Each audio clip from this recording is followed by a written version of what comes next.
Hi everybody, welcome back to my channel. So today I'm going to be talking about my very first rheumatologist experience.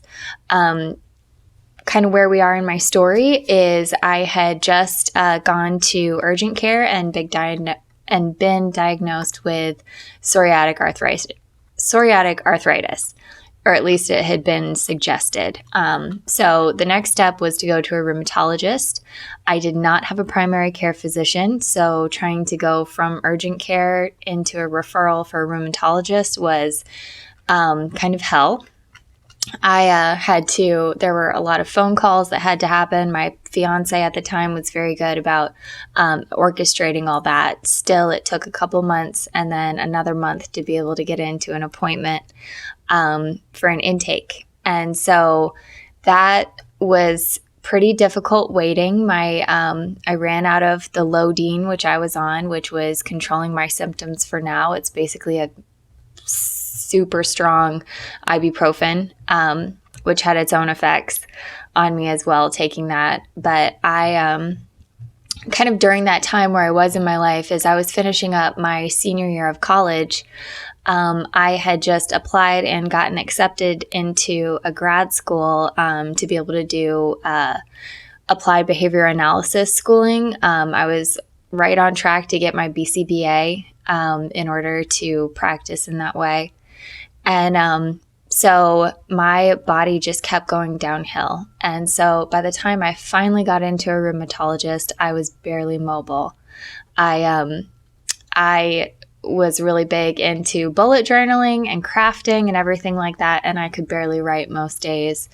And I'll never forget, my fiance parked on the wrong side of the parking lot, and so I had to walk a long way, and my knee was swollen so bad that I could not fit into any of my jeans, that I had to wear these bell bottoms that I had because my knee was so big that I couldn't fit any jeans over them without excruciating pain.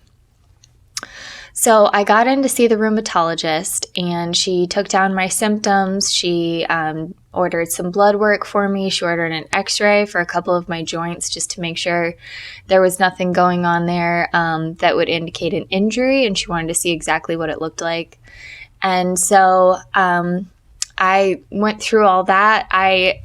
Up until this point, I had a very skeptical view of any doctor. So I had been raised going to chiropractors and all natural medicine, and the only thing that we would actually go to a medical doctor for would be antibiotics or stitches or something like that. And so I was very skeptical of this doctor. And so she saw how much pain I was in. So she prescribed me more Lodine.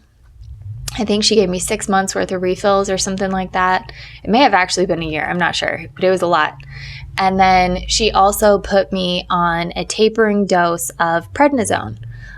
So she put me on 40 milligrams, 10 milligram pills a day for 7 days. And then she put me on 30 for the next 2 weeks. And then she put me on 20 until she saw me again in 3 months. So that was her kind of best course of action until she saw me again in 3 months. So after looking at all that, she told me that I had rheumatic fever, which was my second misdiagnosis. Rheumatic fever involves joint pain, fever, which I always had a low-grade fever at this point, extreme fatigue, and elevated heart rate, which is something that I always thought was like an indication that I wasn't working out enough, which I wasn't. I was in so much pain, I could barely make it to all my classes and then crash on the couch at the end of the day.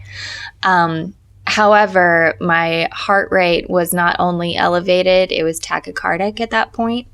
And so she put all those pieces together and said, "You have rheumatic fever." And she told me to rest as much as possible. And as you know, with lupus, rest makes things 10 times worse. So I So yeah, that was kind of what I was handed leaving there. And that worked great. The prednisone kicked right in. I felt so good. I remember I did a handstand and a cartwheel that first week of taking it, I was in gymnastics when I was a kid, but I mean, it had been years since I had moved my body like that.